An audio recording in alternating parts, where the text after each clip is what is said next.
নমস্কাৰ স্বাগতম জনাইছো এতিয়াৰ বাতৰিলৈ ষ্টুডিঅ'ত মই প্ৰাঞ্জল প্ৰতিম হাজৰিকা এতিয়া বিতং খবৰ কেন্দ্ৰীয় বিত্তমন্ত্ৰী নিৰ্মলা সীতাৰমণে দাখিল কৰিলে 2022-23 বৰ্ষৰ বাজেট সংসদত দাখিল কৰা দ্বিতীয়খন ডিজিটেল বাজেটত নাই বিশেষ চমক অৱশ্যে কৃষি খণ্ড স্বাস্থ্য শিক্ষা প্ৰতিৰক্ষা আৰু নিবনুৱা সংস্থাপনত বাজেটত দিয়া হৈছে গুৰুত্ব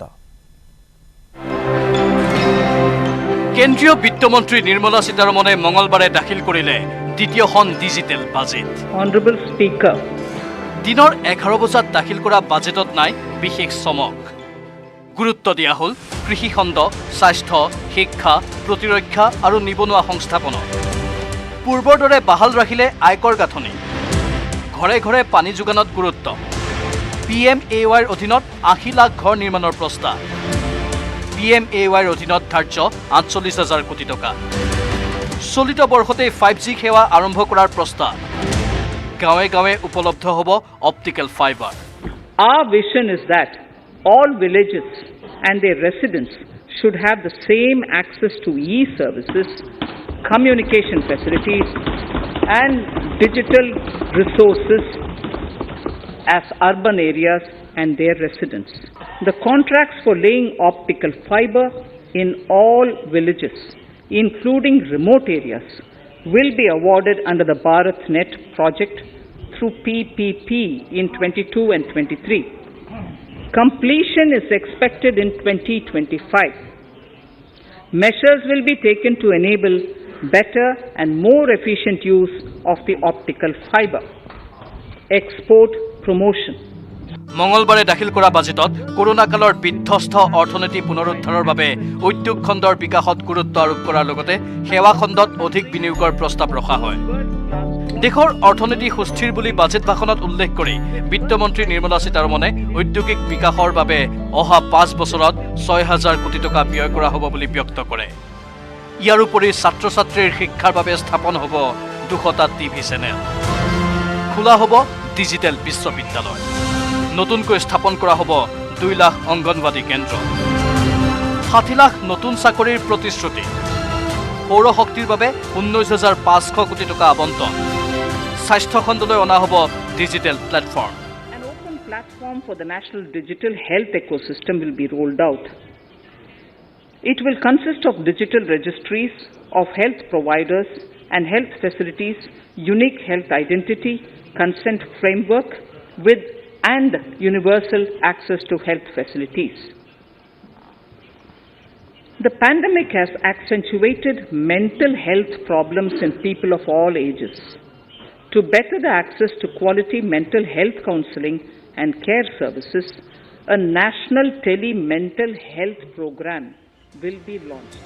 ব্যক্তিগত বিনিয়োগ বৃদ্ধিত গুৰুত্ব আৰোপ কৰি বিত্তমন্ত্ৰী সীতাৰমণে 2026 বৰ্ষলৈ বিত্তীয় ঘাটি বৰ্তমানৰ 6.4%ৰ পৰা 4.5%লৈ হ্ৰাস কৰাৰ লক্ষ্য নিৰূপণ কৰে বাজেটত জানুৱাৰী মাহতেই দেশত অভিলেখ সংখ্যক GST সংগ্ৰহ হৈছে বুলি উল্লেখ কৰে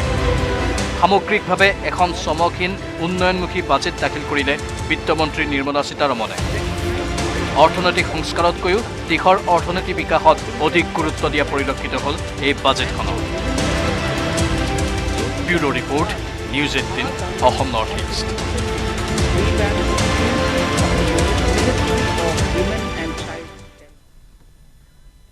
আৰু বিৰোধীৰ তীব্ৰ সমালোচনাৰ সময়তে নতুন বাজেটক জনমুখী আখ্যা দিছে অসমৰ মুখ্যমন্ত্ৰী হিমন্ত বিশ্ব শৰ্মাই কি কয় হিমন্ত বিশ্ব শৰ্মাই শুনাই লৈছো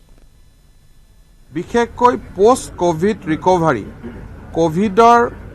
পৰৱৰ্তী কালৰ যি অৰ্থনীতি সেই অৰ্থনীতি ইতিমধ্যে সংকুচিত হৈ পৰিছিল সেই অৰ্থনৈতিক বিকাশ কৰাবৰ বাবে নিৰ্মলা সীতাৰমণ ডাঙৰীয়ানীয়ে ৰাজ্যসমূহৰ ইকনমিটোক শক্তিশালী কৰাৰ ওপৰত যথেষ্ট গুৰুত্ব আৰোপ কৰিছে কেন্দ্ৰৰ পৰা ৰাজ্য চৰকাৰে পোৱা কেন্দ্ৰীয় কৰৰ অংশ অসমে পাই থকা বৰ্তমানৰ 20,000 কোটিৰ পৰা প্ৰায় 25,000 কোটি টকালৈকে বৃদ্ধি কৰিছে অৰ্থাৎ অহা বছৰ ৰাজ্যখনলৈ 5,000 কোটি টকা অতিৰিক্তভাৱে আহিব আৰু এই সুবিধা ভাৰতবৰ্ষৰ আন ৰাজ্যসমূহেও লাভ কৰিব মূলধনী যিটো ব্যয়ৰ বাবে আজি 2 বছৰৰ পৰা ভাৰত চৰকাৰে এটা পুঁজি আমাক দি আছিল বছৰি 400 কোটি 600 কোটি 10,000 কোটি টকা দেশৰ বাবে বাজেট আছিল তাৰ অংশ হিচাপে আমি 400 কোটি টকা পাইছিলোঁ এইবাৰ দেশৰ বাবে বাজেটটো 1 লাখ কোটি টকালৈকে বৃদ্ধি কৰিলে তাৰমানে 10 গুণ বৃদ্ধি কৰিলে সেই হিচাপত অসমতো যদি সকলো ঠিক ঠাক থাকে মূলধনী ব্যয়ৰতো যি আমি 400 কোটি টকা পাইছিলোঁ সেয়াও হয়তো 3-4 হাজাৰ কোটি টকালৈকে বৃদ্ধি হ'ব আমি আগতেও ঋণৰ ক্ষেত্ৰত বহুতবাৰ আলোচনা কৰিছোঁ ৰিজাৰ্ভ বেংকে ষ্টেটক মুঠ জিডিপি 3.5% লোন দিছিলে বা লোন ল'বৰ কাৰণে অনুমতি দিছিলে এইবাৰ বিত্তমন্ত্ৰী ডাঙৰীয়ানীয়ে বাজেটত উল্লেখ কৰিছে যে ষ্টেটক লোন ল'ব পৰা সক্ষমতা 3.5 জিডিপিৰ পৰা 4%লৈকে বৃদ্ধি কৰা হ'ব আৰু তাক পাৱাৰ সেক্টৰ ৰিফৰ্মৰ লগত লিংক কৰা হ'ব অকল যদি গোটেই বাজেটখনত আলোচনা নকৰি অকল এই তিনিটা দিশতে যদি আমি সীমাবদ্ধ থাকো তেতিয়াহ'লে অহা বছৰত আমি ৰাজ্যৰ অৰ্থনীতিক বৰ্তমানৰ পৰ্যায়লৈকৈ আৰু বহুত শক্তিশালী পৰ্যায়লৈ লৈ যাব পাৰিম এবাৰ ডিব্ৰুগড়ত ড্ৰাগছ সহ 7 যুৱকক আটক কৰা হৈছে অসম চিকিৎসা মহাবিদ্যালয় হস্পিটেলৰ চৌহদৰ পৰা ড্ৰাগছ সহ আটক কৰে যুৱকৰ দলটো এমচিএইচৰ চৌহদৰ এনইসি হোষ্টেলৰ কাষৰ পৰা 7 যুৱকক আটক কৰাৰ লগতে জব্দ কৰে হেৰোইন ভৰ্তি কণ্টেইনাৰ ধৃত যুৱককেইজন মিৰ্জা উম্মিদ বাইদ বিপিন ৰাৱত জিন্তু থাপা অভিষেক কৰ্মকাৰ হিমু মেছ বিশাল নেহাৰ আৰু বিকি পাণ্ডে ধৃত যুৱকৰ দলটোৰ পৰা জব্দ কৰে এখন পালচাৰ বাইক এখন স্কুটি আৰু 8টা মোবাইল ফোন অৱশ্যে ঘটনাস্থলীৰ পৰা পলায়ন কৰে মূল অপৰাধীটোৱে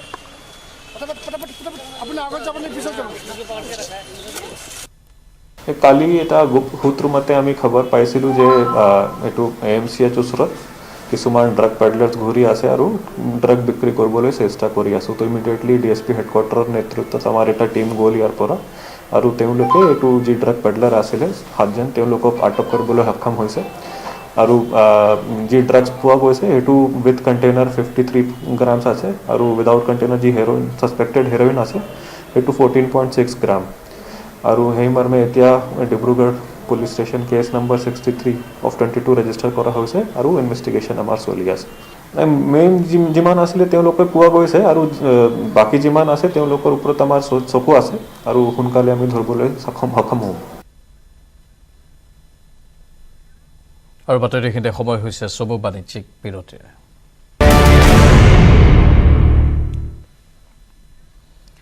জালুকবাৰী সমষ্টিত মুখ্যমন্ত্ৰী হিমন্ত বিশ্ব শৰ্মাৰ জন্মদিন উদযাপন মুখ্যমন্ত্ৰীগৰাকীৰ জন্মদিনক লৈ জালুকবাৰীৰ কাটিয়া দলঙৰ ইছলাম ধৰ্মীয় লোকসকলৰ মাজত ব্যাপক উৎসাহ উদ্দীপনাই বিৰাজ কৰিছে উত্তৰ জালুকবাৰী মছজিদৰ সমীপত ৰাইজে পালন কৰিলে জন্মদিনৰ কাৰ্যসূচী তেখেতৰ সুস্বাস্থ্য আৰু দীৰ্ঘায়ু কামনাৰে আগবঢ়ালে দুৱা প্ৰাৰ্থনা দুৱাৰ অন্তত মুখ্যমন্ত্ৰীগৰাকীৰ জন্মদিনৰ কেক কাটিলে সকলোৱে এনেধৰণে জালুকবাৰী সমষ্টিৰ লোকসকলে মুখ্যমন্ত্ৰীৰ জন্মদিন উদযাপন কৰে আজি আমাৰ মুখ্যমন্ত্ৰী ডাঙৰীয়াৰ যি জন্ম উপলক্ষে 53 বছৰত তেওঁ ভৰি দিলে তেওঁৰ এই জন্ম দিৱসত আমি কাটিয়া দলংবাসী ৰাইজ যেনেকুৱা ধৰি লওক আপোনালোকৰ আমাৰ 2 জামাত বড় মছজিদ আৰু আমাৰ 1 নং জামে মছজিদ তাৰপিছত আমাৰ ক্লাবৰ উদ্যোগত আৰু আমাৰ ঈদগাহ কমিটিৰ উদ্যোগত আমি আজি এই কাৰ্যসূচীটো পাতিছিলোঁ আৰু তেওঁৰ দীৰ্ঘায়ু কামনা কৰাৰ কাৰণে আমি আমাৰ মছজিদৰ ইমাম নামটো নুৰুল ইছলামক দায়িত্ব দিছিলোঁ তেওঁৰ দুৱাৰ বা দীৰ্ঘায়ু কামনা কৰাৰ কাৰণে আৰু তেওঁ সেই দুৱাখিনি সম্পন্ন কৰিছিল আৰু আজিৰ এই কাৰ্যসূচীটো আমাৰ সুকলমে হৈ যোৱাৰ বাবে আমি আল্লাহৰ ওচৰত দুৱা মাগিছোঁ আনফালে মৰিগাঁৱতো মুখ্যমন্ত্ৰীৰ জন্মদিন উদযাপন মুখ্যমন্ত্ৰীৰ জন্মদিন উপলক্ষে কাছধৰা গাঁৱত চৰকাৰী শিক্ষাৰ্থীক বিনামূলীয়া স্কুল বেগ বিতৰণ কৰা হ'ল চাৰাইবাহী মহাবিদ্যালয়ত IQACৰ সহযোগত বিতৰণ কৰে বিনামূলীয়া স্কুল বেগ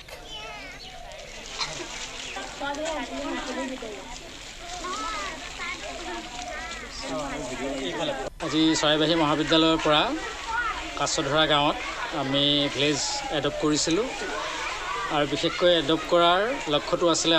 আজি আমাৰ সকলোৰে শ্ৰদ্ধাৰ আৰু মৰমৰ অসমৰ মাননীয় মুখ্যমন্ত্ৰী ডক্টৰ হিমন্ত বিশ্ব শৰ্মাৰ আজি জন্মদিন আৰু এই জন্মদিনৰ লগত সংগতি ৰাখি আমি তেখেতক আনুষ্ঠানিকভাৱে শুভেচ্ছা জ্ঞাপন কৰিছোঁ আৰু ইয়াৰ লগতে সম্পৰ্ক ৰাখি এই কাছধৰা গাঁৱৰ যিসকল কণমানি ছাত্ৰ ছাত্ৰী আছে এই ছাত্ৰ ছাত্ৰীসকলৰ মাজত আমি একোটিকৈ স্কুল বেগ আৰু একোটিকৈ কলম আনফালে জন্মদিনত গুৱাহাটীবাসীলৈ বিশেষ উপহাৰ মুখ্যমন্ত্ৰী হিমন্ত বিশ্ব শৰ্মাৰ ৰাধা গোবিন্দ বৰুৱা পথত মুখ্যমন্ত্ৰীয়ে শুভাৰম্ভ কৰিলে 2 লেনযুক্ত উৰণীয়া সেতুৰ নিৰ্মাণ কাৰ্য 18 মাহৰ ভিতৰত সাজু কৰি উলিওৱা হ'ব প্ৰায় 80 কোটি টকীয়া নতুন উৰণীয়া সেতুখন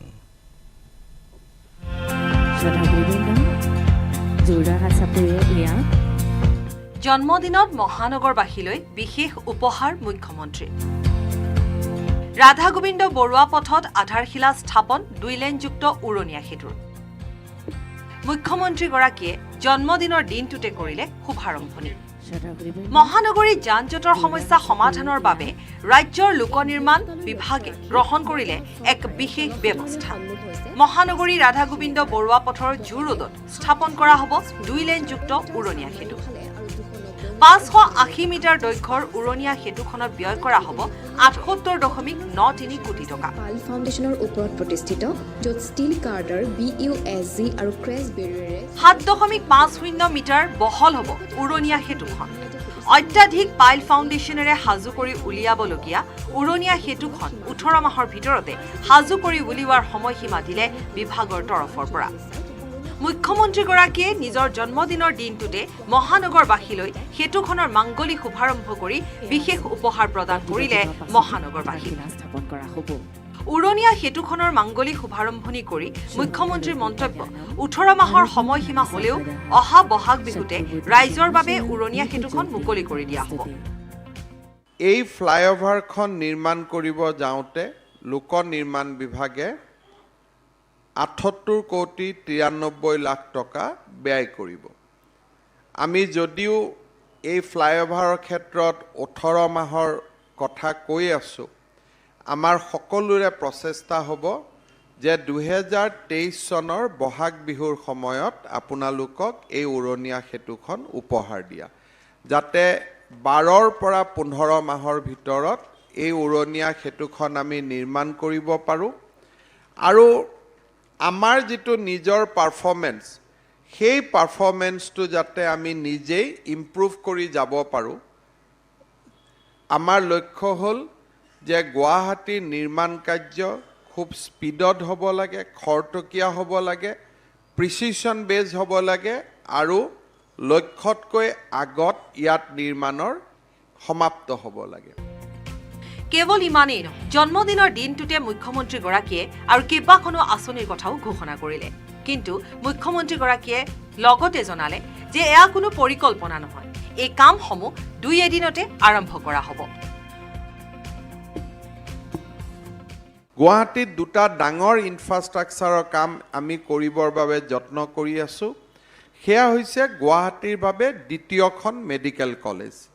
আমি মহেন্দ্ৰ মোহন চৌধুৰী আৰু লোকপ্ৰিয় গোপীনাথ বৰদলৈ যক্ষ্মা চিকিৎসালয় সংলগ্ন কৰি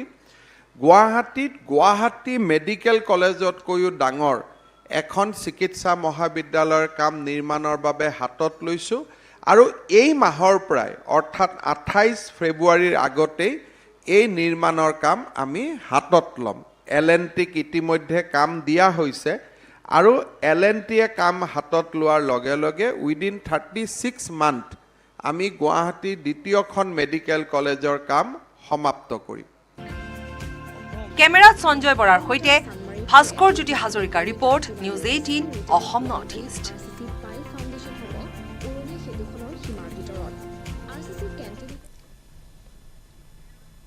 প্ৰায় এমাহৰ অন্তত স্বস্তিৰ নিশ্বাস পেলালে শোণিতপুৰৰ পৰচলাবাসীয়ে কিয়নো দীৰ্ঘ সময় ধৰি সন্ত্ৰাসৰ সৃষ্টি কৰি অহা বন ৰজা অৱশেষত হ'ল পিঞ্জৰাবদ্ধ ইপিনে প্ৰকাণ্ড ঢেকীয়াপতীয়া বাঘটোক ট্ৰেংকুলাইজ কৰি বন বিভাগে লৈ যায় ওৰাং ৰাষ্ট্ৰীয় উদ্যানলৈ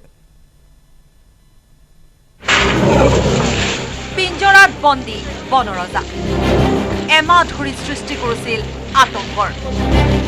অৱশেষত সফল বন বিভাগ প্ৰায় এমাহৰ অন্তত শোণিতপুৰৰ বৰচলাত পিঞ্জৰাবদ্ধ হ'ল ঢেকীয়াপতীয়া বাঘ। ওৰাং ৰাষ্ট্ৰীয় উদ্যানৰ পৰা ওলাই বৰচলা অঞ্চলত সন্ত্ৰাস চলাই আহিছিল ঢেকীয়াপতীয়া বাঘটোৱে। অৱশেষত বন বিভাগৰ পিঞ্জৰাত আবদ্ধ হ'ল বাঘটো। খাদ্যৰ সন্ধানত জনাঞ্চললৈ ওলাই অহা এটা প্ৰকাণ্ড ঢেকীয়াপতীয়া বাঘে বিগত এমাহ ধৰি আতংকৰ সৃষ্টি কৰিছিল কাষৰীয়া শোণিতপুৰৰ বৰচলা অঞ্চলত। ৰাইজে বন বিভাগক খবৰ দিয়াৰ পিছতো বন বিভাগ সক্ষম হোৱা নাছিল পিঞ্জৰাবদ্ধ কৰিবলৈ। কিন্তু আজি পুৱাৰ ভাগত অৱশেষত বন বিভাগে পিঞ্জৰাবদ্ধ কৰিবলৈ সক্ষম হ'ল এই প্ৰকাণ্ড বাঘটো। বন বিভাগে বৰচলাৰ বৰভগীয়া গাঁৱৰ মাজত বাহনিত পতা এটা পিঞ্জৰাত আজি পুৱাৰ ভাগত পিঞ্জৰাবদ্ধ হ'ল এই প্ৰকাণ্ড ঢেকীয়াপতীয়া বাঘটো। আজি ৰাতিপুৱা 5:30-6টাৰ ভিতৰত তাৰমানে বাঘটো আমাৰ পিঞ্জৰাবদ্ধ হ'ল। চ' আমি হেপী এতিয়া এতিয়া আমাৰ নেক্সট প্ৰচেছ আমি টেংকুলাইজ কৰি কেনে আমাৰ আঞ্চলিক বন বিভাগ কাৰ্যালয়লৈ লৈ যোৱা হ'ব। তাৰপিছত আমি DFO ছাৰ, SDF ছাৰ বা ওপৰ মহলাৰ নিৰ্দেশ মৰ্মে কি কৰিব পাৰোঁ সেইটো আঞ্চলিক বন বিভাগ কাৰ্যালয়ত আমি মানে নাই, তেতিয়ালৈকে তেনেকুৱা কোনো আলোচনা হোৱা নাই। আগতে আমি আঞ্চলিক বন বিভাগ কাৰ্যালয়লৈ লৈ যাম, তাৰপিছত আমি কি কৰিব পাৰোঁ ওৰাং ৰাষ্ট্ৰীয় উদ্যানলৈ লৈ যোৱা হ'ব। পিঞ্জৰাবদ্ধ এই বাঘটোক ৰাজ্যিক চিৰিয়াখানাৰ পৰা চিকিৎসক আৰু বিশেষজ্ঞৰ দলে ট্ৰেংকুলাইজ কৰি ওৰাং ৰাষ্ট্ৰীয় উদ্যানলৈ লৈ যায়। এই বাঘটোক পিঞ্জৰাবদ্ধ কৰাত ওৰাং ৰাষ্ট্ৰীয় উদ্যানৰ বনকৰ্মী, ঢেকীয়াজুলি আঞ্চলিক বন কাৰ্যালয়ৰ বনকৰ্মী আৰু প্ৰকৃতিপ্ৰেমী দিলীপ নাথৰ বিশেষ তৎপৰতাত এমাহৰ অন্তত বহু চেষ্টা কৰি পিঞ্জৰাবদ্ধ কৰিবলৈ সক্ষম হ'ল। কিন্তু পৰৱৰ্তী সময়ত বনৰজাক ৰাজ্যিক চিৰিয়াখানালৈ লৈ যোৱা হ'ব নে ওৰাং ৰাষ্ট্ৰীয় উদ্যানত ৰখা হ'ব, সেয়া বন বিভাগৰ শীৰ্ষ বিষয়াইহে সিদ্ধান্ত গ্ৰহণ কৰিব। বৰচলাৰ পৰা হৰেণ ভূমিজৰ ৰিপৰ্ট, নিউজ 18 অসম।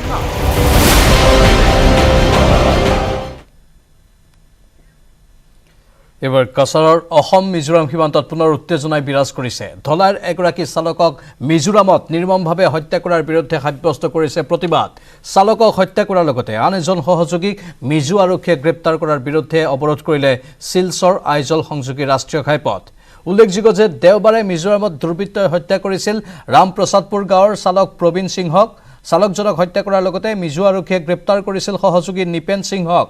ইপিনে সোমবাৰে ইউথ মিজো এছ'চিয়েশ্যনে প্ৰবীণৰ মৃতদেহ পৰিয়ালক চমজাই দিয়াৰ পিছতে সৃষ্টি হয় উত্তপ্ত পৰিস্থিতি। চালকৰ মৃতদেহ লৈ ঘাইপথ অৱৰোধ কৰি ঘটনাৰ উচিত তদন্তৰ দাবী জনায় স্থানীয় ৰাইজে। লগতে মিজোৰামত দুৰ্বৃত্তৰ হাতত প্ৰাণ হেৰুওৱা প্ৰবীণৰ পৰিয়ালক 50 লাখ টকাৰ আৰ্থিক সাহায্য প্ৰদানৰ লগতে মিজো আৰক্ষীয়ে গ্ৰেপ্তাৰ কৰা নিপেনক বিনা চৰ্তে মুকলি কৰি দিয়াৰ দাবী জনায় প্ৰতিবাদকাৰীসকলে। এনেধৰণেই অসম মিজোৰাম সীমান্ত পুনৰ উত্তেজনাময় হৈ পৰিছে। ধলাইৰ এগৰাকী চালকক মিজোৰামত নিৰ্মমভাৱে হত্যা কৰাৰ বিৰুদ্ধে প্ৰতিবাদ সাব্যস্ত কৰা হ'ল। চালকক হত্যা কৰাৰ লগতে আন এজন সহযোগীক মিজো আৰক্ষীয়ে গ্ৰেপ্তাৰ কৰাৰ বিৰুদ্ধে অৱৰোধ কৰা হ'ল শিলচৰ আইজল সংযোগী ৰাষ্ট্ৰীয় ঘাইপথ।